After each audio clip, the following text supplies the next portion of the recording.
Several leaders have reacted to Mubarak's death. The country's current president, Abdel Fattah al-Sisi, praised Mubarak's role during the 1973 conflict with Israel, which he called a war that restored dignity and pride to the Arab nation. Palestinian President Mahmoud Abbas praised Mubarak's support for the Palestinian cause, the Palestinian people, in achieving their freedom and independence. And Israel's Prime Minister Benjamin Netanyahu hailed Mubarak as a great leader. On behalf of the people of Israel, I wish to express deep sorrow over the death of President Hosni Mubarak. He was a personal friend of mine, a leader that led his people to peace and security, to peace with Israel. I met him many times and I was impressed with his commitment, and we will continue to walk this joint path. I wish to send condolences to President el-Sisi and the Mubarak family and all the Egyptian people. Jamal joins us now live from the Tunisian capital, Tunis, for more. Jamal, you covered the protests in 2011. You witnessed firsthand the anger aimed at Mubarak during that uprising. What is your take on his legacy? Well, those 18 days are probably the most clear indication as to what his legacy meant for so many Egyptians. On the one hand, you had millions of people who took to the streets angered at 3 decades of corruption, oppression and demise in the Egyptian economy.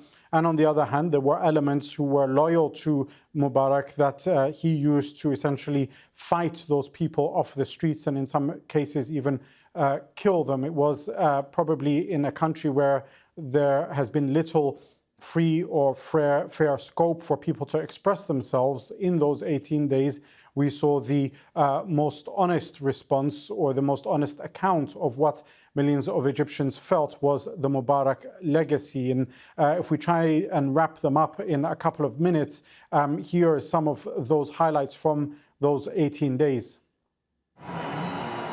Hosni Mubarak's death comes almost 9 years to the day since he was forced out of office by an historic uprising. For 18 straight days, Egyptians from all walks of life were on the streets demanding the resignation of the man who had ruled autocratically for 30 years. The 2011 uprising had begun on January the 25th, a date that the Mubarak government had dedicated to celebrate Egypt's police forces. But for millions of Egyptians, there was nothing to celebrate. Mubarak's feared security apparatuses locked up political prisoners, tortured detainees, and in several cases killed them. Mubarak's response to these protests was to crack down on the demonstrators. Police snipers trained their weapons on the crowd. And then this: thugs riding camels charged towards the protesters. Several hundred people were killed in Suez, Alexandria, and the soon-to-become iconic Tahrir Square. But the people's resolve proved to be greater. In a unique demonstration of unity, secularists, liberals, Islamists, men and women, young and old, turned Tahrir Square in the center of Cairo into a protest site that gripped the world's attention. Mubarak tried to appease them, first by reshuffling his cabinet and then by promising not to stand for another term. He pleaded with the youth to go back to their homes and promised to listen to their demands. But it wasn't enough. As Mubarak's speech was projected onto screens at protest sites across the country, demonstrators threw their shoes at them and shouted, "We are not leaving, he must leave."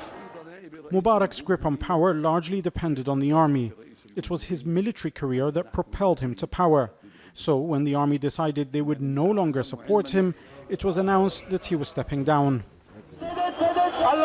Many revolutionaries believed that meant that they had won.